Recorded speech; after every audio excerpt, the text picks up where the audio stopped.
أشهد أن لا إله إلا الله وحده لا شريك له وأشهد أن محمدا عبده ورسوله أما بعد فأعوذ بالله من الشيطان الرجيم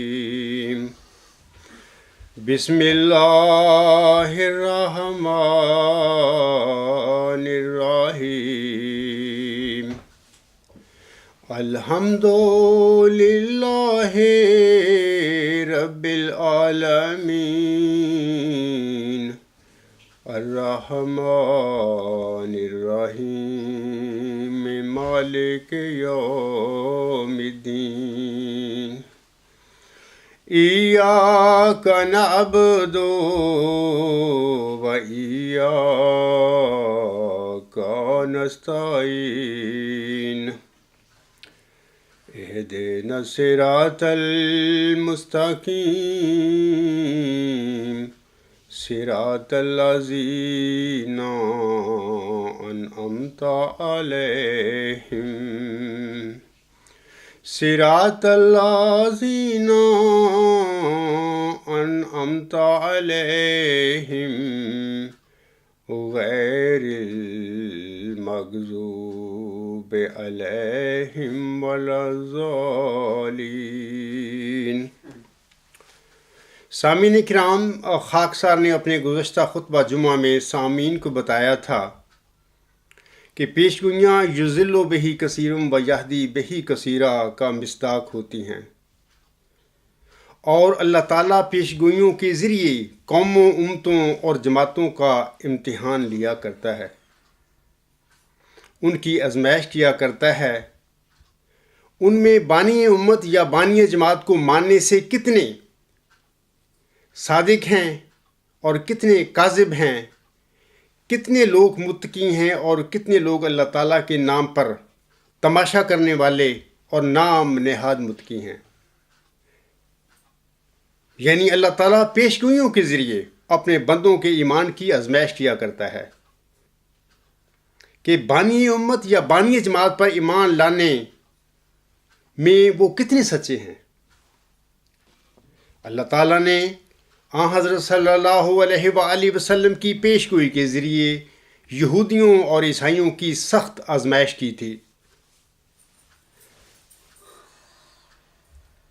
اور اس آزمائش میں بہت تھوڑے یہودی اور عیسائی کامیاب ہوئے تھے، اور ان کی اکثریت حضرت صلی اللہ علیہ وآلہ وسلم کو پہچاننے اور قبول کرنے میں ناکام رہی۔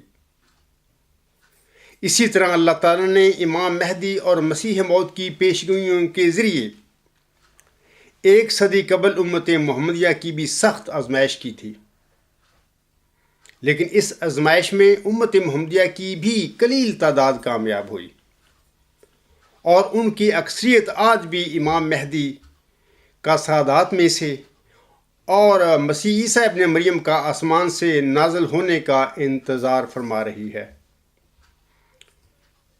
کیا یہ ضروری نہیں تھا کہ اللہ تعالیٰ حضرت احمد علیہ السلام، حضرت امام مہدی و مسیح موعود علیہ السلام کی جماعت کی بھی آزمائش کرتا، یہ دیکھنے کے لیے کہ ان میں کتنے سچے اور کتنے کچے احمدی ہیں؟ سامعین کرام، اللہ تعالیٰ نے جماعت احمدیہ کی یہ آزمائش 20 فروری 1886 کی الہامی پیشگوئی موعود ذکی غلام مسیح الزماں یا پیشگوئی مسلم موعود کے ذریعے کی ہے۔ ثانیاً، میں نے اپنے گزشتہ خطبہ جمعہ میں سامعین کو یہ بھی بتایا تھا کہ اللہ تعالیٰ مرسل کے فہم کو اپنے قبضہ میں لے کر اس کے منہ سے کوئی ایسے الفاظ نکلوا دیتا ہے یا جو کہ اس کے ماننے والوں کے لیے آزمائش بن جاتے ہیں۔ مثلا اللہ تعالیٰ نے حضرت مرزا صاحب علیہ السلام سے موعود ذکی غلام کے آگے بریکٹ میں لفظ لڑکا لکھوا دیا، اور حضور صلی اللہ علیہ وسلم کے فہم کو اسی طرح اپنے قبضہ میں رکھا کہ آپ اس موعود ذکی غلام کو اپنی جسمانی اولاد میں ڈھونڈتے رہے، اس کو جسمانی لڑکا سمجھ کر اس کی پیدائش کا اپنی جسمانی اولاد میں انتظار فرماتے رہے۔ مئو ذکی غلام یا مسلم موعود کے بارے میں حضور صلی اللہ علیہ وسلم کا اپنا یہ قیاس اور اجتہاد تھا۔ اللہ تعالیٰ کو حضور صلی اللہ علیہ وسلم کے مقدر میں جتنے لڑکے منظور تھے، اللہ تعالیٰ نے وہ لڑکے حضور صلی اللہ علیہ وسلم کو عنایت فرما کر نرینہ اولاد کے انقطاع کے بعد بھی اپنے بندے کو یہ بتانے کے لیے کہ غلام سے متعلقہ الہامی بشارتوں کا نزول آپ کی وفات تک جاری رکھا، کہ وہ مئو ذکی غلام اور وہ مسلم موعود تیرے گھر میں پیدا نہیں ہوا، وہ 6-7 نومبر 1907 کے بعد تیری جماعت میں بطور روحانی فرزند پیدا ہوگا۔ بہرحال وہ ذکی غلام، وہ مسلم موعود تیرا جسمانی لڑکا نہیں ہے۔ اس طرح اللہ تعالیٰ نے مئو ذکی غلام کے سلسلہ میں اپنے برگزیدہ مرسل حضرت احمد علیہ السلام کی اجتہادی غلطی کو درمیان سے اٹھا دیا یا ختم کر دیا، یا صورتحال اس قسم کی بنا دی کہ جیسے اجتہادی غلطی کوئی ہوئی ہی نہیں۔ اب حضور صلی اللہ علیہ وسلم کے پیروکاروں کو چاہیے تھا کہ وہ مئو ذکی غلام یا مسلم موعود کے سلسلہ میں حضور صلی اللہ علیہ وسلم کی وحی کی پیروی کرتے۔ دوسرے الفاظ میں وہ مسلم موعود کو حضور صلی اللہ علیہ وسلم کے مبشر الہامات میں ڈھونڈتے، لیکن افسوس ہے کہ انہوں نے حضور صلی اللہ علیہ وسلم کی وحی کو نظر انداز کر کے مسلم موعود کو آپ کی اولاد میں ڈھونڈنا شروع کر دیا، بلکہ غلطی سے 1914 میں ہی مسلم موعود بنا بیٹھے۔ ثالثاً، اپنے گزشتہ خطبہ جمعہ میں تیسری بات میں نے سامعین کو یہ بتائی تھی کہ اللہ تعالیٰ پیش گوئیوں کے معاملہ میں بالکل صاف یعنی کلیئر کٹ وضاحت نہیں کیا کرتا، بلکہ حکیمانہ رنگ میں ملہم کی اجتہادی غلطی کو دور فرماتا ہے۔ اور رابعاً، چوتھی بات یہ میں نے بتائی کہ خاکسار اور میری جماعت احمدیہ اصلاح پسند کا جماعت احمدیہ قادیان سے یہ اختلاف نہیں ہے کہ حضور صلی اللہ علیہ وسلم کی اولاد صالح تھی یا غیر صالح تھی۔ قادیانی بھائیو، ہمیں اس جھگڑے میں نہ ڈالو، اور نہ ہی ہمارا یہ آپ کے ساتھ جھگڑا ہے، بلکہ ہم کہتے ہیں کہ 20 فروری 1886 کی الہامی پیش گوئی میں بشارت دیا گیا ذکی غلام یعنی مسلم موعود حضور صلی اللہ علیہ وسلم کے گھر میں پیدا ہی نہیں ہوا تھا۔ ہم تو یہ کہتے ہیں، ہمارا سٹینڈ تو یہ ہے، حضرت بانی جماعت علیہ السلام کی اولاد صالح تھی یا غیر صالح تھی، یہ ہمارا جھگڑا ہی نہیں ہے آپ سے۔ اور وہ ذکی غلام جسمانی فرزند ہونے کی بجائے آپ علیہ السلام کا روحانی فرزند تھا۔ اس تمہید کے بعد میں اب آج کے خطبہ جمعہ کی طرف آتا ہوں۔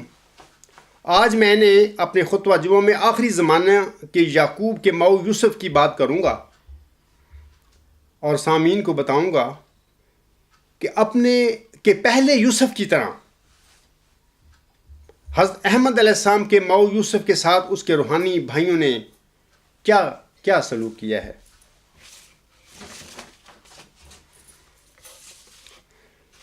اے میرے احمدی بھائیوں اور مسلمان بھائیوں، اللہ تعالیٰ کے نبی دعائیں کرتے ہیں کہ ہماری اولاد میں سے بھی اے اللہ تعالیٰ نبی اور امام بنانا، لیکن اللہ تعالیٰ اپنے برگزیدہ نبیوں کی دعاؤں کو مشروط رنگ میں قبول فرماتا ہے، جیسا کہ اللہ تعالیٰ حضرت ابراہیم علیہ السلام کی دعا کے جواب میں فرماتا ہے، وَإِذِ ابْتَلَىٰ إِبْرَاهِيمَ رَبُّهُ بِكَلِمَاتٍ فَأَتَمَّهُنَّ قالا انی جاعلوکا للناس اماما قالا ومن ذریتی قالا لا ینال عہد الظالمین۔ اور جب ابراہیم کو اس کے رب نے بعض کلمات سے آزمایا اور اس نے ان سب کو پورا کر دیا تو اس نے کہا، یعنی اللہ تعالیٰ نے کہا، یقیناً میں تجھے لوگوں کے لیے ایک عظیم امام بنانے والا ہوں۔ اس نے عرض کیا، حضرت ابراہیم علیہ السلام نے اللہ تعالیٰ سے گزارش کی، عرض کیا، اور میری ذریت میں سے بھی؟ اللہ تعالیٰ نے کہا، ہاں، مگر ظالموں کو میرا یہ عہد نہیں پہنچے گا۔ سورۃ البقرہ کی آیت 125 سے ہمیں یہ علم ملتا ہے کہ یہ ضروری نہیں کہ نبیوں کی اولادوں میں نیک اور صالح وجود ہی پیدا ہوں، کیونکہ اگر ایسا ہوتا تو پھر حضرت ابراہیم علیہ السلام کی دعا کے جواب میں اللہ تعالیٰ یہ نہ فرماتا کہ لا ینال عہد الظالمین، کہ میرا عہد ظالموں تک نہیں پہنچے گا۔ جماعت احمدیہ قادیان کے دوستوں کا یہ موقف ہے کہ حضرت مرزا غلام احمد علیہ السلام، جو کہ روحانی اعتبار سے حضرت ابراہیم ثانی علیہ السلام بھی تھے، نے نیک اور صالح اولاد کے لیے بہت دعائیں کی تھیں۔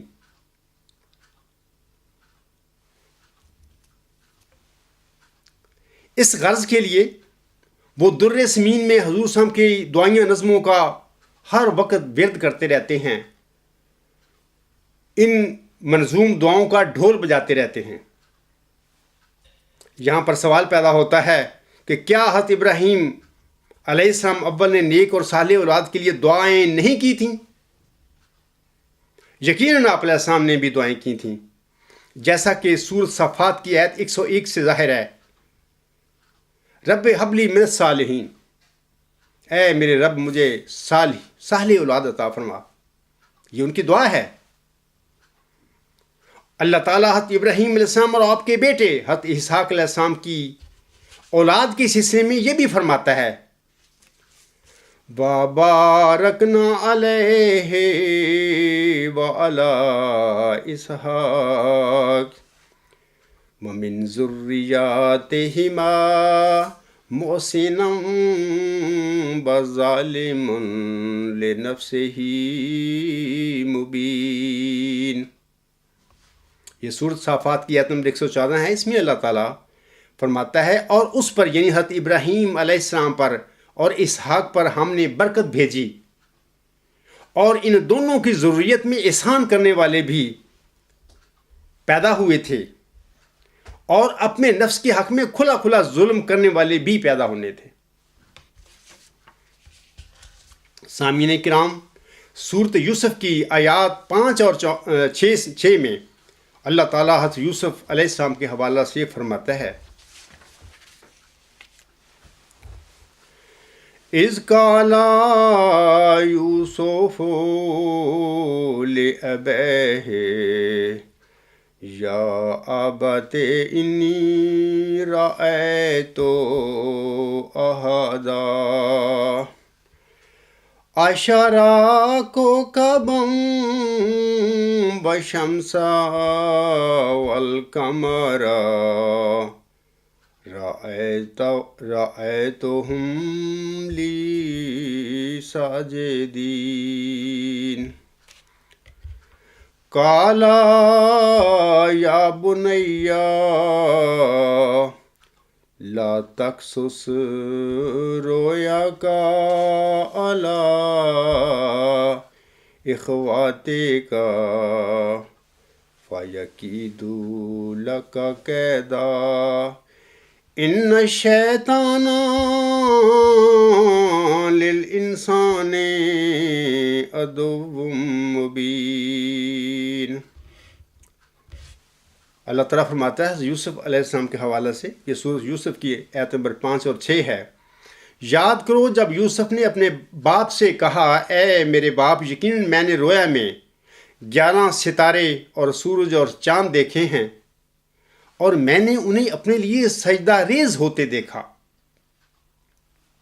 اس نے کہا، یعنی حضرت یوسف علیہ السلام کے باپ نے کہا، اے میرے پیارے بیٹے، اپنی رویا اپنے بھائیوں کے سامنے بیان نہ کرنا، ورنہ وہ تیرے خلاف کوئی چال چلیں گے۔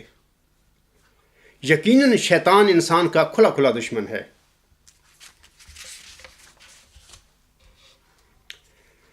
سامعین کرام، یہ تو خواب ہے جو قرآن کریم میں جس کا ذکر آتا ہے، لیکن بائبل میں حضرت یوسف علیہ السلام کی 2 خوابوں کا ذکر ملتا ہے۔ ایک خواب تو وہی ہے سورج، چاند اور 11 ستاروں کے سجدہ ریز ہونے کا، جس کا قرآن میں ذکر ہے اور ابھی میں نے اس کو پڑھا بھی ہے۔ دوسرا خواب اس طرح ہے، یعنی بائبل میں پیدائش باب 37 آیات 5 تا 8 اللہ تعالیٰ فرماتا ہے، اور یوسف نے ایک خواب دیکھا جسے اس نے اپنے بھائیوں کو بتایا، تو وہ اس سے اور بھی بغض رکھنے لگے، اور اس نے ان سے کہا، ذرا وہ خواب تو سنو جو میں نے دیکھا ہے۔ ہم کھیت میں پولے باندھتے تھے، اور کیا دیکھتا ہوں کہ میرا پولا اٹھا اور سیدھا کھڑا ہو گیا، اور تمہارے پولوں نے میرے پولے کو چاروں طرف سے گھیر لیا اور اسے سجدہ کیا۔ تب اس کے بھائیوں نے اس سے کہا کہ کیا تو سچ مچ ہم پر سلطنت کرے گا؟ ہم پر تیرا تسلط ہوگا؟ اور انہوں نے اس کے خوابوں اور اس کی باتوں کے سبب سے اس سے اور بھی زیادہ بغض رکھا۔ سامعین کرام، میں اس ضمن میں یہاں پر آپ کو بتانا چاہتا ہوں کہ نوجوانی کے عالم میں اللہ تعالیٰ نے بھی اس عاجز کو 2 خاص نشان کے طور پر خواب دکھائے تھے،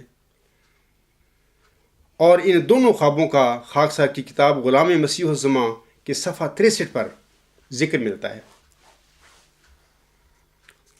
سامعین کرام، سورۃ یوسف کی آیات 16 تا 19 میں اللہ تعالیٰ حضرت یوسف علیہ السلام کے حوالہ سے فرماتا ہے، فَلَمَّا ذَهَبُوا بِهِ وَأَجْمَعُوا أَن يَجْعَلُوهُ فِي غَيَابَتِ الْجُبِّ وَأَوْحَيْنَا إِلَيْهِ لَتُنَبِّئَنَّهُم بِأَمْرِهِمْ هَٰذَا وَهُمْ لَا يَشْعُرُونَ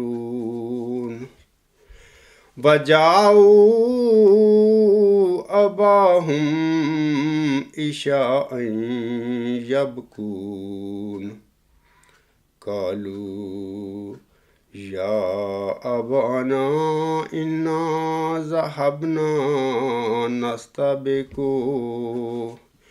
وتركنا يوسف عند متاعنا فأكله الذئب وما أنت بمؤمن لنا ولو كنا صادقين وجاءوا على قميصه بدم كذب قال بل سولت لكم أنفسكم أمرا فصبر جميل واللہ المستعان علی ما تصفون۔ ان آیات میں اللہ تعالیٰ فرماتا ہے، یہ حضرت یوسف علیہ السلام اور ان کے بھائیوں کا اس میں جو واقعہ ہوا تھا اس کا ذکر ہے۔ پس جب وہ اسے لے گئے، یعنی یوسف علیہ السلام کے بھائی، اس کو، اور اس بات پر متفق ہو گئے کہ اسے ایسے کنویں کی اوجل تہوں میں پھینک دیں جو چراگاہ کے پاس واقع تھا، تو ہم نے اس کی طرف وحی کی کہ تو ایک دن یقیناً انہیں اس کارستانی سے آگاہ کرے گا، اور انہیں کچھ پتہ نہ ہوگا کہ تو کون ہے۔ آگے اللہ فرماتا ہے، اچھا، یہ جو اس آیت میں ذکر ہے بھائیوں کا کہ یہ ایک نبی کے بیٹے نہیں تھے، جو یہ اپنے نبی بھائی کے ساتھ یہ اس کو کنویں میں پھینکنے کے لیے تیار ہو گئے تھے، یہ ڈرامہ کر رہے تھے، یہ ایک سازش کر رہے تھے اپنے بھائی کے ساتھ. اگلی آیت میں اللہ فرماتا ہے اور رات کے وقت وہ اپنے باپ کے پاس روتے ہوئے آئے. کیا ان کا یہ رونا ڈرامہ نہیں تھا؟ کیا یہ رونے والے یوسف علیہ السلام کے بھائی، یہ ڈرامہ کرنے والے ایک نبی کے پوتے نہیں تھے، ایک نبی کے بیٹے نہیں تھے، اور ایک ابو الانبیاء کے پڑپوتے نہیں تھے؟ یہ کیا کام کر رہے تھے اپنے نبی بھائی کے ساتھ؟ آگے اللہ فرماتا ہے اور انہوں نے کہا اے ہمارے باپ، یقیناً ہم ایک دوسرے سے دوڑتے ہوئے دور چلے گئے اور یوسف کو ہم نے اپنے سامان کے پاس چھوڑ دیا، بس اسے بھیڑیا کھا گیا، اور تو کبھی ہماری ماننے والا نہیں، خواہ ہم سچے ہی ہوں. کیا یہ نبی کے بیٹے، کیا ایک نبی کے پوتے، کیا ایک ابو الانبیاء کے پڑپوتے کیا جھوٹ نہیں یہ بول رہے تھے اپنے بھائی کے بارے میں کہ اس کو بھیڑیا کھا گیا ہے؟ اس کو بھیڑیا نہیں کھایا تھا، ان لوگوں نے ظلم کیا اپنے نبی بھائی پر اور اس کو ایک اندھے کنویں میں پھینک دیا، حسد اور جلن کی وجہ سے. نبیوں کی اولاد کا یہ حال بھی تو ہوتا ہے. آگے اللہ فرماتا ہے اور وہ اس کی قمیض پر جھوٹا خون لگا لائے. اس نے کہا، یعنی حضرت یعقوب السلام نے کہا، بلکہ تمہارے نفسوں نے ایک بہت سنگین بات تمہارے لیے معمولی اور آسان بنا دی ہے، بس صبر جمیل کے سوا میں کیا کر سکتا ہوں، اور اللہ ہی ہے جس سے اس بات پر مت مانگی جائے جو تم بیان کرتے ہو. اب یہ جھوٹ کا لہو لگانا، یہ ڈرامہ کرنا سارا ایک نبی کی اولاد تھے یہ لوگ. یہ کیا کرتے رہے تھے؟ کیا جھوٹ نہیں بول رہے تھے اپنے بھائی کو اندھے کنویں میں پھینک کر؟ ان باتوں پر غور کرنا چاہیے انسانوں کو کہ نبیوں کی اولادیں بھی کیا کیا کر گزرتی ہیں حسد اور جلن کی وجہ سے.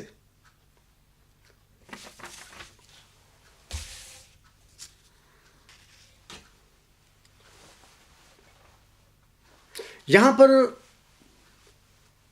میرا اپنے قادیانی بھائیوں سے سوال ہے کہ جب قرآن کریم سے یہ ثابت ہے کہ حضرت یوسف اول علیہ السلام کے بھائیوں کو شیطان نے گمراہ کر دیا تھا، تو پھر آخری زمانے کے یعقوب حضرت مرزا صاحب علیہ السلام کی اولاد کو کیا پھول لگے ہوئے تھے کہ شیطان انہیں گمراہ نہیں کر سکتا تھا؟ بلکہ حضرت یوسف علیہ السلام ایک برگزیدہ نبی، جس کو اس کے ظالم بھائیوں نے کنویں میں پھینکا، ظلم کیا اس پر، وہ تو خود فرماتا ہے وَمَا أُبَرِّئُ نَفْسِي إِنَّ النَّفْسَ لَأَمَّارَةٌ بِالسُّوءِ إِلَّا مَا رَحِمَ رَبِّي اِنَّ رَبِّي غَفُورٌ رَحِيمٌ. اور میں اپنے نفس کو ہر قسم کی غلطی سے بری نہیں قرار دیتا. یعنی مظلوم نبی یہ کیا فرما رہا ہے، کیونکہ نفس سوائے اس کے جس پر میرا رب رحم کرے بری باتوں کا حکم دینے پر بہت دلیر ہے. میرا رب کمزوریوں پر بہت پردہ ڈالنے والا اور بہت بار بار رحم کرنے والا ہے.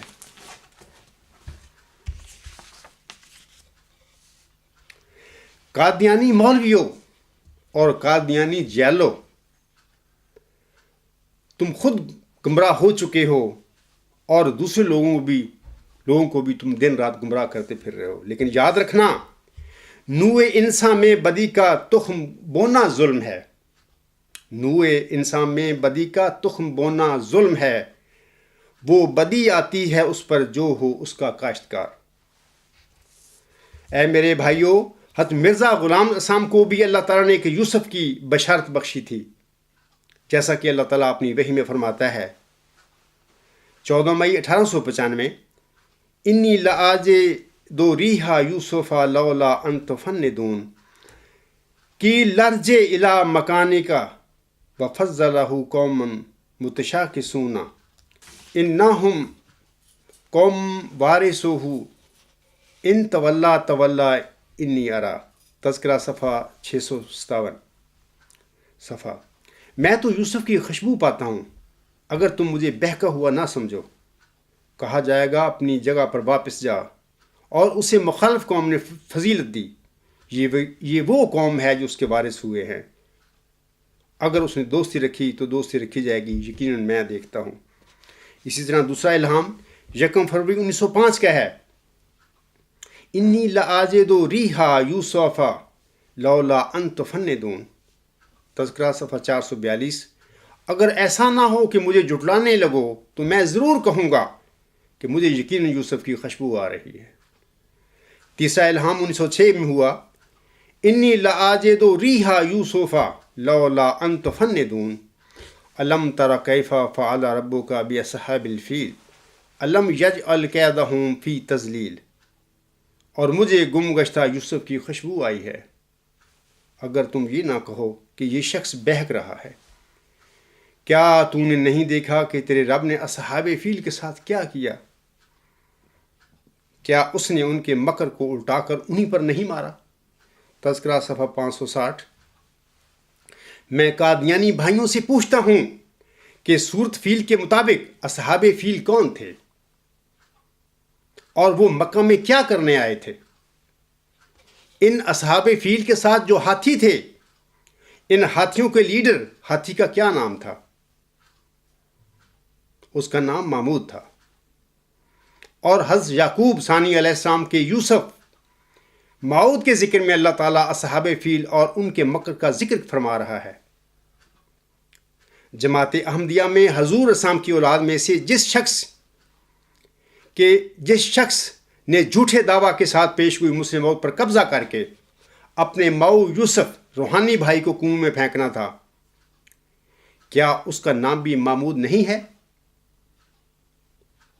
کافی ہے سوچنے کو اگر اہل کوئی ہے۔ آخری زمانہ کے یعقوب حضرت احمد علیہ السلام اپنے گم گشتہ یوسف کے ملنے کا انتظار اپنے منظوم کلام میں اس طرح فرماتے ہیں، باغ میں ملت کے ہے کوئی گلے رینا کھلا، آئی ہے باد صبا گلزار سے مستانہ وار، آ رہی ہے اب تو خوشبو میرے یوسف کی مجھے، گو کہو دیوانہ میں کرتا ہوں اس کا انتظار۔ سامعین کرام، اللہ تعالیٰ نے نوجوانی کے عالم میں ایک دعائیہ نظم، ایک منظوم الہامی کلام میرے دل پر الہام فرمایا، اور اس کا آخری شعر جو میں نے حضرت احمد علیہ السلام کے آگے کھڑے ہو کر ایک خواب کے عالم میں آپ کی دعا میں شامل ہو کر آپ کے ساتھ ہاتھ اٹھا کر جو میں نے وہ دعا مانگی تھی، اس کا آخری شعر اس طرح ہے، برائی سے بچوں اور زباں پہ ہو صداقت، تیرے چمن کا گل ہوں گل کی تو کر حفاظت۔ کیا عجیب باتیں ہیں کہ اللہ تعالیٰ نے جو الہامی نظم مجھ کو دی، اس کا آخری شعر میں بھی گل کا ذکر ہے۔ میں اس الہامی شعر میں کہتا ہوں کہ اے خدا، میں تیرے باغ کا گل ہوں، تو اپنے باغ کے اس گل کی حفاظت فرمانا۔ حضرت امام مہدی و مسیح موعود سامنے اپنے یوسف کو ملت کے باغ کا ایک خوشنما پھول قرار دیا ہے اور فرمایا ہے کہ لوگ بے شک مجھے دیوانہ کہیں، لیکن میں اس کا انتظار کرتا ہوں کیونکہ میرے یوسف کی مجھے خوشبو آ رہی ہے اور وہ ایک دن ضرور مجھے ملے گا۔ یہ یوسف کون تھا جس کی آپ علیہ السلام کو زندگی بھر انتظار رہی تھی؟ آپ کا یہ گم گشتہ یوسف دراصل آپ کا موعود ذکی غلام ہی تھا، کیونکہ آپ کے موعود ذکی غلام کو ہی گم ہونے کا معاملہ پیش آنا تھا، اور اسی مماثلت کی وجہ سے آپ کو وحی الہی میں یوسف کا نام دیا گیا۔ حضور اسلام نے اپنے موعود یوسف کو ہی مسلم موعود قرار دیا ہے۔ سامعین کرام، جیسا کہ آپ مورخہ 4 دسمبر 1888 کو حضرت مولوی نور الدین رضی اللہ تعالی عنہ کے نام ایک خط میں ارشاد فرماتے ہیں۔ کیا فرماتے ہیں؟ آپ فرماتے ہیں، اس موت یعنی بشیر اول کی موت کی تقریب پر بعض مسلمانوں کی نسبت یہ الہام ہوا، آہا سے بننا سو ان یترکو ان یقولوا آمنا وہم لا یفتنون وقالوا تاللہ تفتؤ تذکروا یوسف حتی تکون حرزا وتکون من الحالکین شاہت الوجوہ فتولی عنہم حتی حین ان الصابرین یوفی لہم اجرہم بغیر حساب۔ اب خدا تعالیٰ نے ان آیات میں صاف بتلا دیا کہ بشیر کی موت لوگوں کی آزمائش کے لیے ایک ضروری امر تھا، اور جو کچے تھے وہ مسئلہ موت کے ملنے سے نا امید ہو گئے، اور انہوں نے کہا کہ تو اس طرح اس یوسف کی باتیں ہی کرتا رہے گا۔ اب سمجھ آ گئی نا کہ یہ مسلم موت کو ہی اللہ نے یوسف قرار دیا ہوا ہے، یا حضور صلی اللہ علیہ وسلم کا یوسف ہی مسلم موت تھا، یہاں تک کہ قریب المرگ ہو جائے گا یا مر جائے گا۔ سو خدا تعالیٰ نے مجھے فرما دیا کہ ایسوں سے اپنا منہ پھیر لے جب تک وہ وقت پہنچ جائے، اور بشیر کی موت پر جو ثابت قدم رہے ان کے لیے بے اندازہ اجر کا وعدہ ہوا ہے۔ یہ خدا تعالیٰ کے کام ہیں اور کوتا بینوں کی نظر میں حیرت ناک۔ تذکرہ صفحہ 130۔ سامعین کرام، حضرت یوسف علیہ السلام اول کے بھائی ظالم اور حاسد تھے، نمبر 1۔ نمبر 2، وہ ایک نبی حضرت یعقوب علیہ السلام کے بیٹے تھے۔ نمبر 3، وہ ایک نبی حضرت اسحاق علیہ السلام کے پوتے تھے۔ نمبر 4، وہ ایک نبی بلکہ ابو الانبیاء حضرت ابراہیم علیہ السلام کے پڑپوتے تھے۔ جبکہ اس کے برخلاف حضرت مرزا صاحب السلام کی اولاد ایک نبی یعنی آخری زمانے کے یعقوب علیہ السلام کی اولاد ضرور تھے، لیکن حضرت مرزا صاحب السلام کی اولاد کا دادا جناب مرزا غلام مرتضیٰ بھی کیا حضرت اسحاق علیہ السلام کی طرح نبی تھا؟ ہرگز نہیں۔ مرزا غلام مرتضیٰ کا نبی ہونا تو درکنار، وہ تو ایک دنیا دار انسان تھے۔ آپ کو اپنے بیٹے حضرت مرزا غلام علیہ السلام کا دین کی طرف جھکاؤ بھی پسند نہیں تھا، بلکہ وہ اپنے اس بیٹے کو نکما اور مسیتر کہا کرتے تھے۔ اپنے دادا مرزا غلام مرتضیٰ کے سلسلہ میں جناب مرزا سلطان احمد صاحب کی ایک روایت بھی سن لیجیے۔ سیرت المہدی جلد اول صفحہ 198، روایت نمبر 186۔ مرزا بشیر احمد لکھتے ہیں، بیان کیا مجھ سے مرزا سلطان احمد صاحب نے باباستہ مولوی رحیم بخش ایم اے کے کہ میں بچپن میں والد صاحب یعنی حضرت مسیح موعود علیہ السلام سے تاریخ، فرشتہ، نحو، میر اور شاید گلستان بوستان پڑھا کرتا تھا، اور والد صاحب کبھی کبھی پچھلا پڑھا ہوا سبق بھی سنا کرتے تھے، مگر پڑھنے کے متعلق مجھ پر کبھی ناراض نہیں ہوئے، حالانکہ میں پڑھنے میں بے پرواہ تھا۔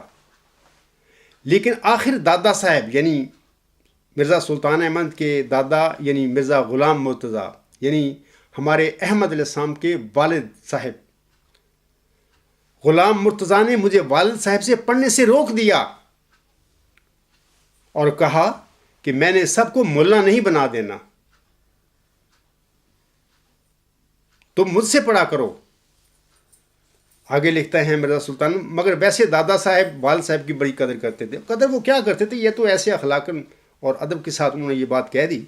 اگر وہ قدر کرتے ہوتے اپنے بیٹے کی، مرزا غلام علیہ السلام کی، جو ایک دیندار انسان تھا، اللہ پر فدا تھا، اس سے پڑھنے والے اپنے پوتے کو کبھی نہ اس سے پڑھنے سے روکتے، اور یہ نہ کہتے کہ مجھ سے پڑھا کرو، اس سے نہ پڑھا کرو، اور یا یہ نہ کہتے کہ میں نے سب کو ملا نہیں بنا دینا۔ وہ ملا نہیں بن رہا تھا یا بنا تھا، وہ ایک عظیم انسان تھا، اور ہمیشہ کے لیے سارے مولیہ خاندان کا نام روشن کر گیا دنیا میں، جس کو مرزا غلام مرتضیٰ صاحب ملا فرما رہے تھے۔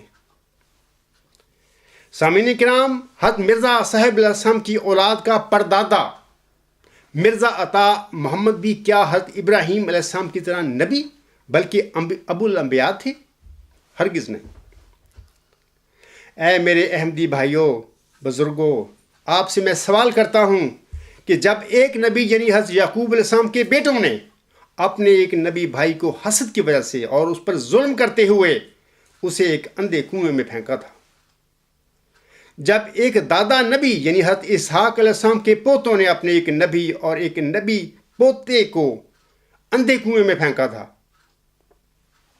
جب ایک پردادا ابو الانبیاء علیہ السلام کے پڑپوتوں نے اپنے ایک نبی بھائی اور ایک پڑپوتے نبی کو اندھے کنویں میں پھینکا تھا، تو پھر ایک نبی یعنی حضرت مرزا غلام علیہ السلام جو آخری زمانے کے یعقوب بھی تھے کہ بیٹوں نے اپنے ایک روحانی بھائی یعنی ماؤ یوسف سے متعلقہ الہامی پیشگوئی پر جھوٹا دعویٰ مسلم موت کر کے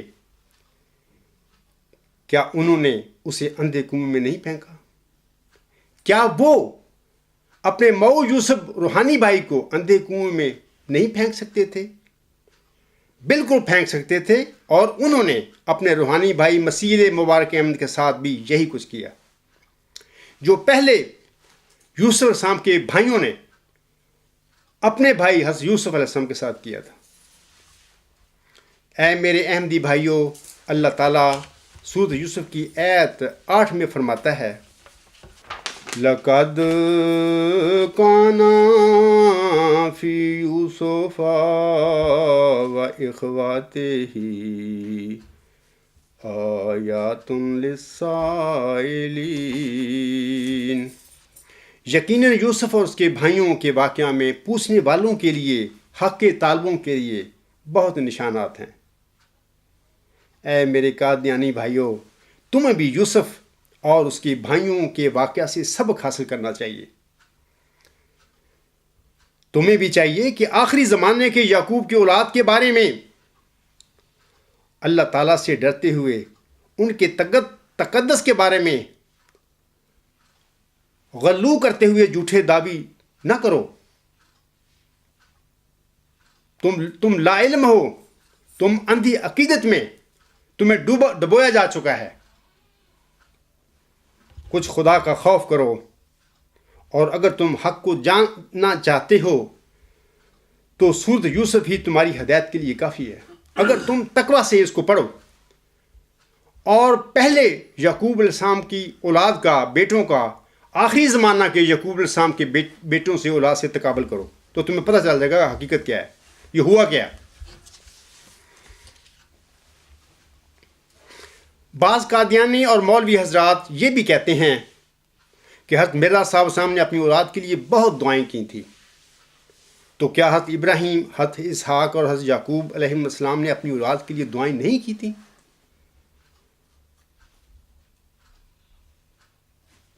تم خدا کا خوف کرو اور حضرت یعقوب اول اور حضرت یعقوب ثانی کی اولادوں میں یہ تفریق نہ کرتے پھرو۔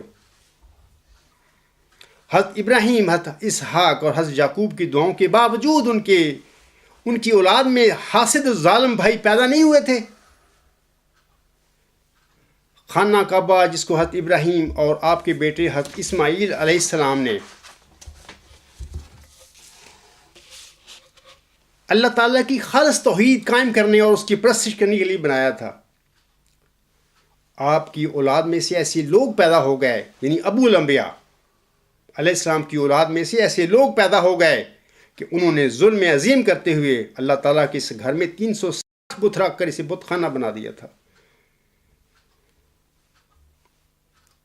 اے قادیانی بھائیوں، حضرت ابراہیم ثانی کی اولاد کے بارے میں غلو کرتے ہوئے انہیں ہر قسم کی خطاؤں سے پاک نہ قرار دیتے پھرو۔ کچھ خدا کا خوف کرو اور قرآن کی تعلیم سے روگردانی نہ کرو۔ یہ سورۃ یوسف ہی اگر تم میں سے کوئی ہدایت حاصل کرنا چاہتا ہے اس کے لیے یہ کافی ہے۔ دل کے پھپھولے جل اٹھے سینے کے داغ سے، اس گھر کو آگ لگ گئی گھر کے چراغ سے۔ سامعین کرام، 20 فروری 1886 کی الہامی پیش ہوئی کے مان بعد حضرت احمد علیہ السلام نے ایک کشف دیکھا تھا۔ مورخہ 8 جون 1886 کو ایک خط میں اس کشف کا ذکر فرماتے ہوئے حضرت احمد علیہ السلام اپنے عظیم شاگرد حضرت مولوی نور الدین رضی اللہ تعالیٰ عنہ سے فرماتے ہیں، آپ علیہ السلام فرماتے ہیں، شاید 4 ماہ کا عرصہ ہوا کہ اس عاجز پر ظاہر کیا گیا تھا کہ ایک فرزند قوی الطاقتین کامل الظاہر الباطن تم کو عطا کیا جائے گا، سو اس کا نام بشیر ہوگا۔ اب تک میرا قیاسی طور پر خیال تھا کہ شاید وہ فرزند مبارک اسی اہلیہ سے ہوگا، یعنی حضرت نصرت جہاں بیگم رضی اللہ تعالی عنہا سے۔ اب زیادہ تر الہام اس بات میں ہو رہے ہیں کہ عن قریب ایک اور نکاح تمہیں کرنا پڑے گا، اور جناب الہی میں یہ بات قرار پا چکی ہے کہ ایک پارسا طبع اور نیک سیرت اہلیہ تمہیں عطا ہوگی، وہ صاحب اولاد ہوگی۔ اس میں تعجب کی بات یہ ہے کہ جب الہام ہوا تو ایک کشفی عالم میں 4 پھل مجھ کو دیے گئے تھے، 3 ان میں سے تو عام تھے، مگر ایک پھل سبز رنگ بہت بڑا تھا، وہ اس جہان کے پھلوں سے مشابہ نہیں تھا۔ اگرچہ ابھی یہ الہامی بات نہیں، مگر میرے دل میں یہ پڑا ہے کہ وہ پھل جو اس جہان کے پھلوں میں سے نہیں ہے وہی مبارک لڑکا ہے، کیونکہ کچھ شک نہیں کہ پھلوں سے مراد اولاد ہے۔ اور جبکہ ایک پارسا طبع اہلیہ کی بشارت دی گئی اور ساتھ ہی کشفی طور پر 4 پھل دیے گئے تھے جن میں سے ایک پھل الگ وضع کا ہے، تو یہی سمجھا جاتا ہے واللہ عالم بالصواب۔ مگر میری داناست میں اس لڑکے کے تولد سے پہلے ضروری معلوم ہوتا ہے کہ یہ تیسری شادی ہو جائے۔ تذکرہ صفحہ 112 تا 113، مکتوبات احمد جلد 2 صفحہ 12 تا 13۔ اے میرے بھائیوں، حضور اسلام کے اس خط سے، اس کشف سے درج ذیل 3 باتیں ثابت ہوتی ہیں۔ نمبر 1، آپ علیہ السلام کا یہ خیال تھا یا آپ کو یہ امید لگی ہوئی تھی کہ خواب میں سبز رنگ کا بڑا پھل ذکی غلام یعنی مسلم موعود آپ کا جسمانی لڑکا ہوگا، آپ کا جسمانی بیٹا ہوگا، یہ آپ کو امید تھی۔ ثانیاً، وہ جسمانی بیٹا حضرت ام المومنین رسول جہاں بیگم رضی اللہ تعالی عنہ کے بطن سے نہیں ہوگا۔ یہ دوسرا نقطہ ہے جو اس کشف سے ہمیں معلوم ملتا ہے۔ ثالثاً، یہ کہ عنقریب مجھے ایک اور نکاح کرنا پڑے گا اور وہ ذکی غلام یعنی مسلم موعود کسی پارسا طبع اور نیک سیرت تیسری اہلیہ سے پیدا ہوگا۔ یہ 3 نقطے ہیں، یہ 3 پوائنٹس ہیں، یہ 3 نتائج ہیں جو حضور صاحب نے کشف دیکھا اور جس کا 8 جون 1886 کے خط میں آپ نے ذکر فرمایا ہے۔ اس کشف سے یہ 3 باتیں ثابت ہوتی ہیں۔ سامعین کرام، پہلی بات یاد رکھیں کہ جس طرح پارسا طبع نیک سیرت تیسری اہلیہ، حضور صاحب کی کوئی تیسری بیوی نہیں تھی، بلکہ وہ پارسا طبع اور نیک سیرت اہلیہ آپ کی نیک جماعت تھی۔ اسی طرح یاد رکھیں مبارک لڑکا اور پسے موت بھی آپ کا کوئی جسمانی لڑکا نہیں تھا، بلکہ آپ کی نیک سیرت تیسری اہلیہ یعنی آپ کی جماعت میں سے پیدا ہونے والا آپ کا کوئی روحانی فرزند یعنی آپ کا کوئی ذکی غلام تھا۔ فَتَدَبَّرُوا أَيُّهَا الْعَاقِلُونَ۔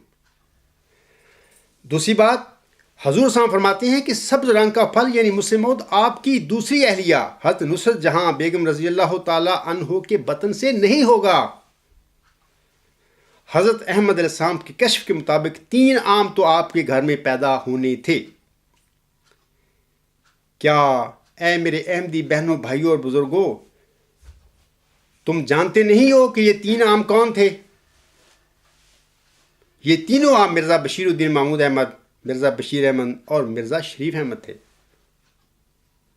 اور سبز رنگ کا بڑا پھل جو اس دنیا کے پھلوں کے مشابہ نہیں تھا، وہ ان کا جسمانی بھائی نہیں تھا۔ ان تینوں عاموں کا، مرزا بشیر الدین محمود احمد، مرزا بشیر احمد اور مرزا شریف احمد کا، وہ جسمانی بھائی نہیں تھا، بلکہ وہ مسیح مبارک احمد کے رنگ میں ان کا روحانی بھائی تھا۔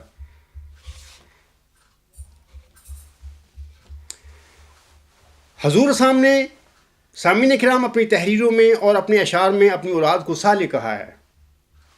جیسے کہ میں پہلے بھی کہتا ہوں کہ میرا اور جماعت احمدیہ اصلاح پسند کا اپنے قادیانی بھائیوں سے یہ کوئی جھگڑا ہی نہیں ہے کہ حضور صاحب کی اولاد صالح تھی یا نہیں تھی، یہ بحث ہی نہیں ہے ہماری۔ ہماری تو یہ بحث ہے کہ وہ موعود ذکی غلام، وہ مسلم موعود، وہ پسے موعود، وہ سبز رنگ کا بڑا پھل، وہ مسیح مبارک احمد، حضرت احمد علیہ السلام کی اولاد میں گھر میں وہ پیدا ہی نہیں ہوا، وہ آپ علیہ السلام کا روحانی فرزند ہے۔ جبکہ جماعت احمدیہ قادیان کہتی ہے اور مرزا بشیر الدین محمود احمد دعویٰ کر کے بیٹھے ہوئے ہیں کہ میں وہ مسلم موعود ہوں، میں وہ موعود لڑکا ہوں، یا میں وہ پسے موعود ہوں، یا میں وہ سبز رنگ کا پھل ہوں، یا دوسرے لفظوں میں وہ کہہ رہے ہیں، اس کے دعویٰ سے یہ لگ رہا ہے کہ وہ مسیح مبارک احمد ہیں۔ اب سوال یہ ہے کہ مسیح مبارک احمد تو مبارک احمد کے بعد پیدا ہونا تھا۔ کچھ خیال کرو، کچھ سوچو، تم کدھر جا چکے ہو؟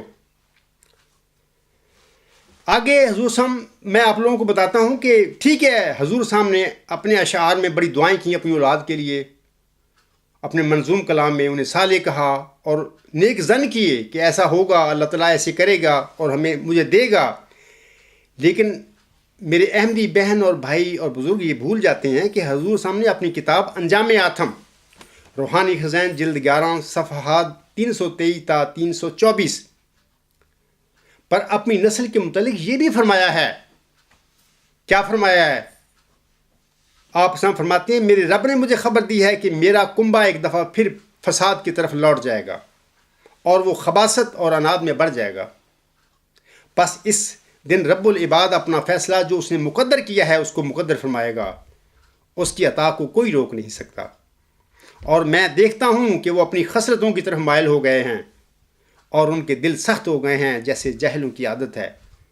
انہوں نے خوف خدا کے ایام کو فراموش کر دیا اور وہ تکذیب اور زیادتی میں بڑھ گئے. بس اللہ اس وقت اپنا امر نازل کرے گا جب وہ دیکھے گا. اگر آپ لوگ مرزا صاحب السلام کے الہامات کا مطالعہ کریں تو یہ امر کا جو نازل ہونا ہے یہ اسی مئو ذکی غلام کے سلسلے میں اللہ تعالیٰ نے الہامات نازل فرمائے ہوئے ہیں حضرت احمد علیہ السلام پر. حضور فرماتے ہیں پس اللہ اس وقت اپنا امر نازل کرے گا جب وہ دیکھے گا کہ وہ غلو میں بڑھ گئے. اور اللہ ایسا نہیں کہ وہ کسی قوم کو عذاب دے جب کہ وہ اس سے ڈرنے والی ہو. کوئی قادیانی بھائی یہ کہہ سکتا ہے کہ حضور صاحب نے یہ الفاظ اپنے جدی بھائیوں کے متعلق کہے تھے، لیکن میں عرض کروں گا کہ یہ بات ایسا خیال درست نہیں ہے. آپ کو واضح رہے کہ آپ کے جدی بھائیوں کی نسل تو ان کی وفات کے ساتھ ہی دنیا میں ختم ہو گئی تھی. اللہ ماشاءاللہ کوئی ایک آدھ بچ گیا ہوگا، باقی سب کا خاتمہ ہو گیا تھا اللہ کے وعدہ کے مطابق، الہام کے مطابق، پیشگوئی کے مطابق. لہذا حضور صاحب کے یہ الفاظ اپنے خاندان اور اپنی اولاد کے لیے تھے. میں نے اکثر آپ لوگوں کو بتایا ہے کہ ذکی غلام کے متعلق جو ہیں اللہ تعالیٰ نے 13 الہامی بشارتیں حضرت مرزا صاحب علیہ السلام پر نازل فرمائی تھیں. اور اکثر میں یہ الہامی بشارتیں آپ لوگوں کے آگے میں پڑھ کر سناتا بھی رہتا ہوں. لہٰذا میں ان کے متعلق کچھ نہیں کہتا، کیونکہ یہ تذکرہ میں حضور صاحب کی کتابوں میں یہ لکھی ہوئی بشارتیں موجود ہیں اور میرے پاس بھی یہ ہیں. اور میں خطبہ چونکہ ٹائم نہیں ہے اس لیے میں پڑھ کر نہیں آپ لوگوں کو سناتا. دوسری بات یہ سنیں کہ اللہ تعالیٰ کی وحی جو حضور صاحب پر نازل ہوئی تھی وہ ایسی وحی ہے کہ جس کے متعلق حضور صاحب خود فرماتے ہیں. حضور صاحب فرماتے ہیں، میں ایک دو حوالے پڑھ دیتا ہوں کیونکہ وقت نہیں زیادہ میرے پاس. حضور صاحب اپنے وحی کے متعلق فرماتے ہیں، یہ روحانی خزائن جلد 5 آئینہ کمالات اسلام صفحہ 21، اس پر حضور صاحب عربی میں فرماتے ہیں اگر میری وحی قرآن کے خلاف ہو تو میں اسے تھوک کی طرح پھینک دوں. اور پھر اگر فرماتے ہیں حضور صاحب، یہ فارسی کے اشعار ہیں، یہ منظوم کلام ہے، نزول المسیح روحانی خزائن جلد 18 صفحہ 477 اور 478 پر یہ اشعار ہیں. میں ان کا صرف جلدی میں ترجمہ پڑھ کر آپ لوگوں کو سناتا ہوں. حضور صاحب فرماتے ہیں جو کچھ خدا کی طرف سے میں سنتا ہوں خدا کی قسم میں اسے غلطی سے پاک سمجھتا ہوں، اسے قرآن کی طرح غلطیوں سے پاک جانتا ہوں اور یہی میرا ایمان ہے. خدا کی قسم یہ خدا کا کلام ہے اور وہ خدائے قدوس اور بزرگ اور واحد خدا کے منہ سے نکلا ہوا ہے. وہ یقین جو عیسیٰ علیہ السلام کو اس کلام پر تھا جو اس پر نازل ہوا، اور وہ یقین جو موسیٰ علیہ السلام کو توریت پر تھا، اور وہ یقین جو سید المرسلین کو حاصل تھا.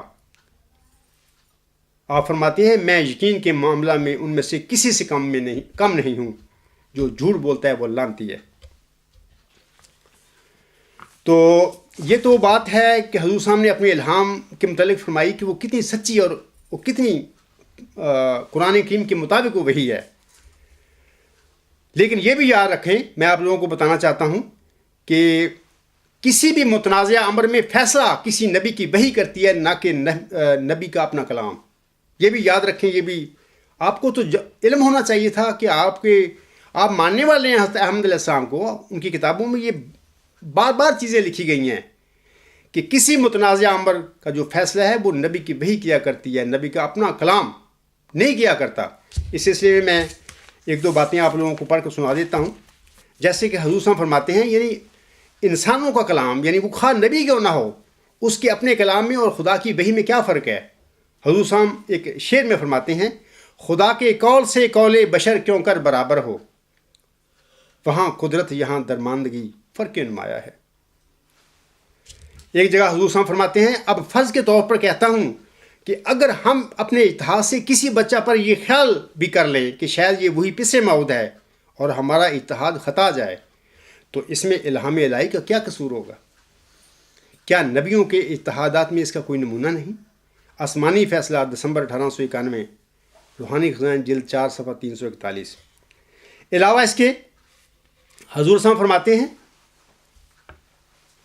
انبیاء اور ملہمین صرف وحی کی سچائی کے ذمہ دار ہوتے ہیں۔ اے میرے احمدی بہنوں، بھائی اور بزرگوں، سنو، کان کھول کر ان باتوں کو سنو۔ تم میں سے اکثر علماء کرام اور بعض لوگ حضور صلی اللہ علیہ وسلم کی اپنی باتوں کو لے کر پھر رہے ہیں، وہ ان کو ایک دلیل بنا کے پھرتے ہیں کہ یہ جی دیکھو حضور صلی اللہ علیہ وسلم نے کیا کہا، یہ کہا، کیا کہا، یہ دعائیں کیا کی، یہ ان کی دعائیں تھیں، لیکن انہی کے الفاظ سنیے۔ وہ یعنی احمد علیہ السلام فرماتے ہیں، انبیاء اور ملہمین صرف وحی کی سچائی کے ذمہ دار ہوتے ہیں، اپنے اتحاد کے کذب اور خلاف واقعہ نکلنے سے وہ ماخذ نہیں ہو سکتے، کیونکہ وہ ان کی اپنی رائے ہے، نہ کہ خدا کا کلام۔ اعجاز احمدی، روحانی خزائن جلد 19 صفحہ 115۔ میں مختصر باتیں ہیں، آسم نے بھی اسی سلسلے میں یہی کہا ہے کہ دیکھو جی، میں وہ جو وحی مجھ پر نازل ہوتی ہے اس کا ذمہ دار ہوں، وہ سچی ہوتی ہے، لیکن میں اگر اپنی وحی کے سلسلے میں کوئی اتحاد کروں، کوئی بات کیا سے کہوں، تو اس میں غلطی میرے سے بھی ہو سکتی ہے۔ یعنی سید الانبیاء حضرت محمد مصطفیٰ صلی اللہ علیہ وسلم نے بھی یہ فرمایا ہے۔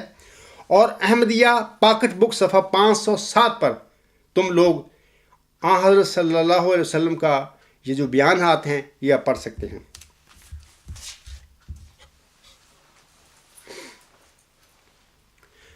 کچھ احمدی بھائی 1914 سے لے کر 2014 کے دوران جناب مرزا بشیر الدین محمود احمد صاحب اور اس کے جانشینوں کی ترقیات کو جناب مرزا محمود احمد کے دعویٰ مسلم ملک کی صداقت کے لیے بطور دلیل پیش کرتے ہیں، اور خاکسار کے متعلق کہتے ہیں کہ میں نے کیا کیا ہے، یعنی غفار جمعہ صاحب نے کیا کیا ہے۔ سامعین کرام، اگر دنیاوی ترقیات کو کسی عقیدہ یا دعویٰ کی صداقت کے لیے دلیل بنایا جائے تو پھر عیسائی جنہوں نے حضرت مسیح عیسیٰ ابن مریم کو نعوذ باللہ خدا اور خدا کا بیٹا بنایا ہوا ہے، انہوں نے تو آج تک دنیا میں اتنی ترقی کی ہوئی ہے کہ ان کے مقابلہ میں احمدی 100 سالہ ترقی تو رہی ایک طرف، عالم اسلام کی 1500 سال کی ترقی بھی کچھ حقیقت نہیں رکھتی۔ میرے ایسے لا علم قادیانی بھائیوں سے گزارش ہے کہ اگر دنیاوی ترقیات کسی مدعی کے دعویٰ کی سچائی کے لیے قطعی دلیل ہے تو اس دلیل کے مطابق تو ہمیں نہ صرف قادیانی خلافت کو چھوڑ کر عیسائیوں کی خلافت کی پیروی کر لینی چاہیے، بلکہ ہمارے ہاتھ سے تو پھر حضرت احمد علیہ السلام اور حضرت محمد مصطفیٰ صلی اللہ علیہ وسلم بھی نکل جائیں گے، صرف مسلم موعود صاحب رہ جائیں گے ہمارے ہاتھ میں، اور ہمیں نعوذ باللہ حضرت مسیح عیسیٰ ابن مریم کو ابن اللہ پھر مان لینا چاہیے، کیونکہ انہوں نے ترقی بہت کی ہے، ان کے پاس تو ترقی ہے، سائنس میں ترقی، علم میں ترقی، سارا عالم اسلام آج ان کے در کا فقیر بنا ہوا ہے۔ 56 ملک ہیں مسلمانوں کے، کیا کرتے ہیں، کیا ان کی حالت ہے، کیا ان کی ترقی ہے؟ آج سارا عالم اسلام اٹھ کے، ان میں بھی ہوں، میں بھی تو اپنی مجبوریوں کے ساتھ آیا ہوں، کیونکہ مجھے تو وہ حضرت میرا صاحب سم کی جو اولاد ہے میرے ساتھ پتہ نہیں کیا کرتی میرے ملک میں، میں بھی مجبور ہوا ہوں انہی لوگوں کے ملک میں آ کر سیاسی پناہ لینے کے لیے۔ کچھ عقل کرو اور ہوش کے ناخن لو۔ جناب خلیفہ ثانی کو مسلم موعود بنانے کے خبت میں تم تمام نبیوں کو نہ جھوٹا بناتے پھرو۔ حضرت مسیح عیسیٰ ابن مریم علیہ السلام ایک صاحب کتاب نبی تھا، اس نے دنیا میں کیا ترقیات کی تھیں، اس کو تو بیچارے کو اپنی جان کے لالے پڑ گئے تھے۔ اور پھر یہ بھی سن لو کہ عیسائیوں کا وہ فرقہ جو حضرت مسیح عیسیٰ ابن مریم علیہ السلام کو صرف اللہ تعالیٰ کے ایک نبی اور رسول مانتا ہے اور اس کی تعلیم پر چلنے والا ہے، 2000 سال میں ان کی تعداد آج 1 لاکھ بھی نہیں ہے، بلکہ صرف ہزاروں میں ہو گئی۔ دوسری طرف حضرت مسیح عیسیٰ ابن مریم کی بجائے پولوس کی تعلیم پر چلنے والے کیتھولک اور پروٹیسٹنٹوں کی تعداد 2 ارب سے بھی زیادہ، اور دنیاوی ترقیات بھی آنکھیں کھیرا کر دینے والی ہیں۔ کیا حضرت مسیح عیسیٰ ابن مریم صاحب کے مقام و مرتبہ کے بارے میں کیا پولوس کی بات کو مانا جائے یا کم تعداد عیسائی فرقے کی بات کو مانا جائے؟ جو کہ حضرت مسیح ناصری علیہ السلام کو صرف اللہ تعالیٰ کا ایک برگزیدہ نبی اور رسول مانتے ہیں؟ کیا کریں ہم؟ کیسی آپ دلائل گھڑتے پھر رہے ہیں؟ یہ بھی سنیے کہ حضرت بانی جماعت علیہ السلام ملفوظات جلد 4 نیو ایڈیشن صفحہ 580 پر فرماتے ہیں، یہ الگ امر ہے کہ یزید کے ہاتھ سے بھی اسلامی ترقی ہوئی، یہ خدا تعالیٰ کا فضل ہے، وہ چاہے تو فسق کے ہاتھ سے بھی ترقی ہو جاتی ہے۔ ایسے لوگوں کو میں کہنا چاہتا ہوں کہ ایسے قادیانی حضرات کو میں کہنا چاہتا ہوں جو مرزا محمود احمد اور اس کے جانشینوں کے دور حکومت میں ترقیات کا ڈھنڈورا پیٹ کر اور مرزا محمود احمد اور اس کے جانشینوں کی سچائی اور اسی طرح جناب مرزا محمود احمد صاحب کے دعویٰ مسلم موت کو سچا ثابت کرنے چاہتے ہیں۔ حضرت بانی جماعت الاسلام نے یہ فرما کر کہ ایک فاسق کے ہاتھوں سے بھی اسلام کو ترقی ہو سکتی ہے، تمہاری اس دلیل کو 1 صدی قبل ہی جھٹلا دیا تھا۔ لہٰذا کسی نام نہاد خلیفہ کے ذریعے اسلام کو ترقی نصیب ہو جانا، مساجد تعمیر کرنا، قرآن کریم کی اشاعت اور تراجم کرانا اور نام نہاد اسلامی حکومتیں قائم کرتے پھرنا کسی کے خلیفہ راشد یا کسی کے دعویٰ مسلم موعود کے سچا ہونے کی دلیل نہیں ہو سکتی۔ قادیانی جماعت میں فَيَتَزَوَّجُ وَيُولَدُ لَهُ کی دلیل بھی پیش کی جاتی ہے اور کہا جاتا ہے کہ مسیح شادی کرے گا اور اس کے ہاں عظیم و شان اولاد پیدا ہوگی۔ اس دلیل کے سلسلے میں جواباً میں گزارش کرتا ہوں کہ آن حضرت صلی اللہ علیہ وآلہ وسلم نے ایک حدیث میں فرمایا ہے، یہ حدیقۃ الصالحین صفحہ 901 حدیث نمبر 953 اور مشکات شریف جلد 3 صفحہ 49 پر یہ حدیث ہے۔ میں صرف اس کا ترجمہ آپ لوگوں کو پڑھ کر سناتا ہوں، بلکہ میں عربی بھی پڑھ دیتا ہوں۔ ان عبداللہ ابن عمر رضی اللہ عنہ قال رسول اللہ صلی اللہ علیہ وسلم ینزل عیسی ابن مریم الی الارض فیتزوج ویولد لہ ویمکث 45 سنة ثم یموت فیدفن معی فی قبری فأقوم انا وعیسی ابن مریم فی قبر واحد بین ابی بکر و عمر۔ حضرت عبداللہ بن عمر رضی اللہ تعالیٰ عنہ بیان کرتے ہیں کہ آن حضرت صلی اللہ علیہ وآلہ وسلم نے فرمایا، مسیح جب نزول فرما ہوں گے تو شادی کریں گے، ان کی اولاد ہوگی، دعویٰ کے بعد 45 سال کے قریب رہیں گے دنیا میں، پھر فوت ہوں گے اور میرے ساتھ میری قبر میں دفن ہوں گے، پس میں اور مسیح ابو بکر رضی اللہ تعالیٰ عنہ اور عمر رضی اللہ تعالیٰ عنہ کے درمیان ایک قبر سے اٹھیں گے۔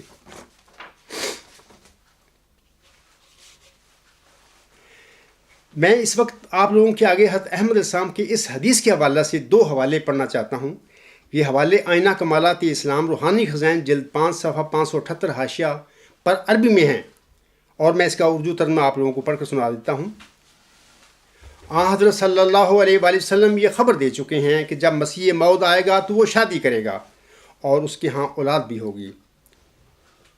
اس میں اس بات کی طرف اشارہ ہے کہ اللہ تعالیٰ اس مسیح موعود کو ایک ایسا صالح بیٹا دے گا جو اپنے باپ کے مشابہ ہوگا اور اپنے باپ کے خلاف نہیں کرے گا، اور وہ اللہ تعالیٰ کے معزز بندوں میں سے ہوگا۔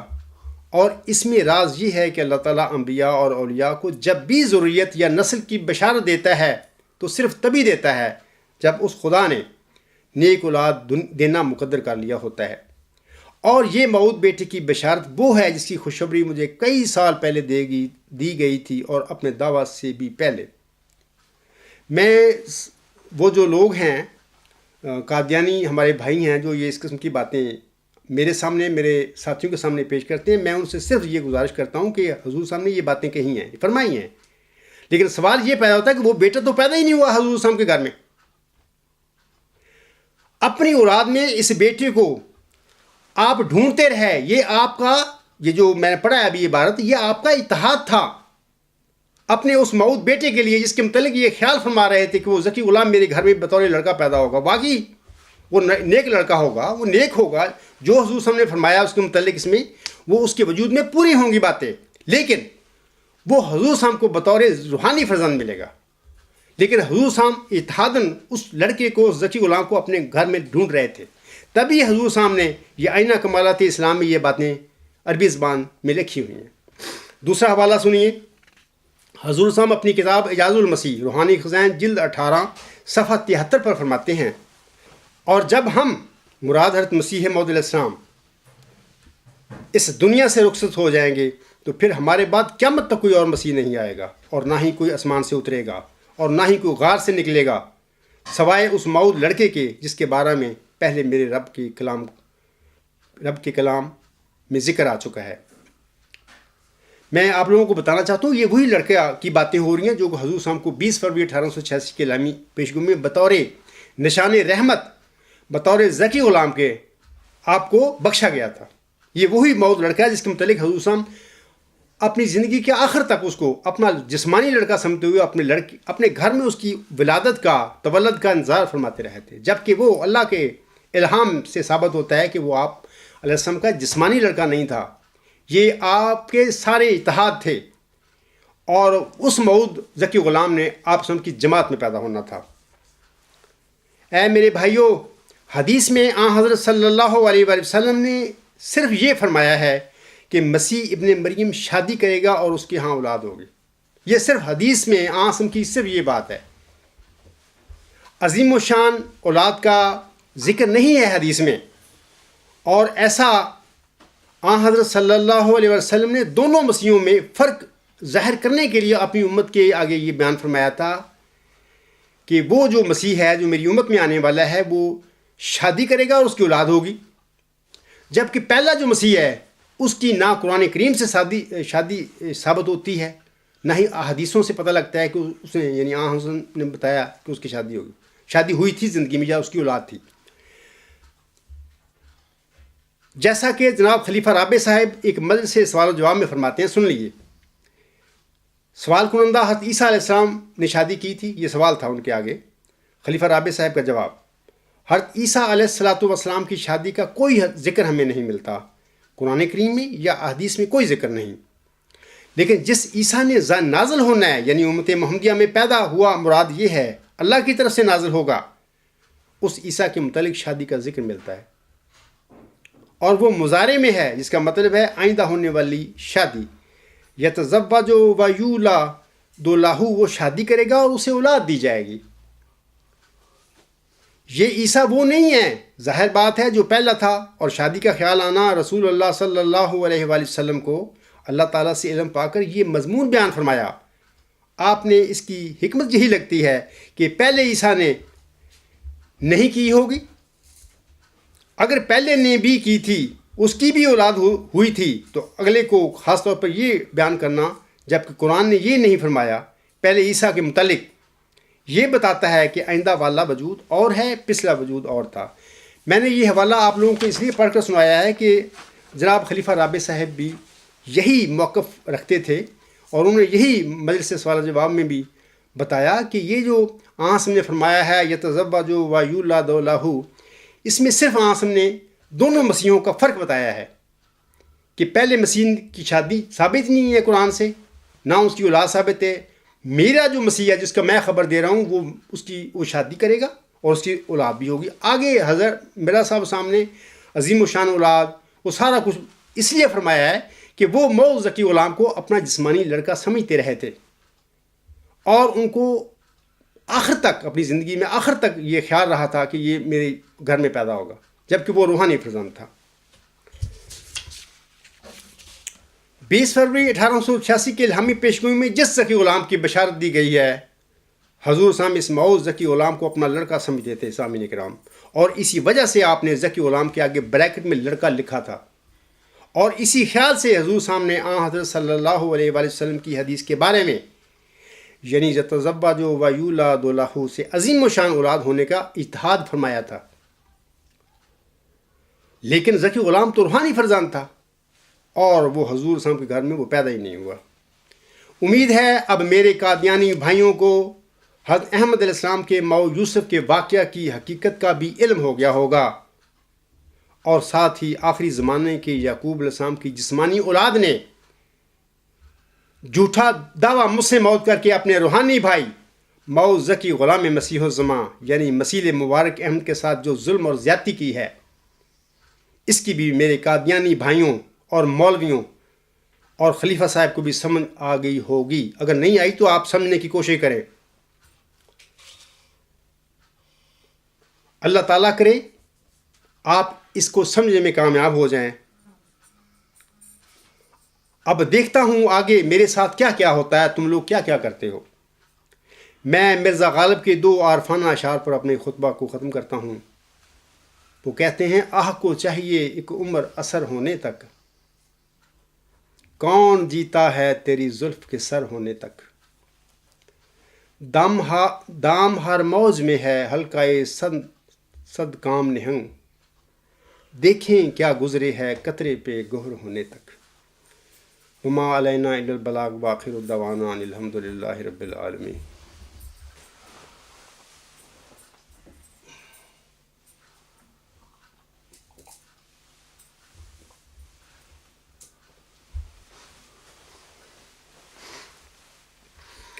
الحمد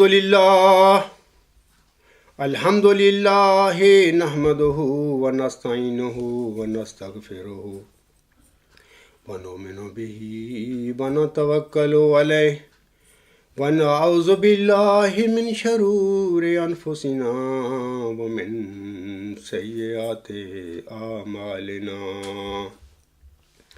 من یہدہ اللہ فلا مضل لہ ومن یضللہ فلا ہادی لہ، ونشہد ان لا الہ الا اللہ ونشہد ان محمدا عبدہ ورسولہ۔ عباد اللہ رحمکم اللہ، ان اللہ یأمر بالعدل والاحسان وایتاء ذی القربى وینہی عن الفحشاء والمنکر والبغی یعظکم لعلکم تذکرون۔ اذکروا اللہ یذکرکم وادعوہ یستجب لکم ولذکر اللہ اکبر۔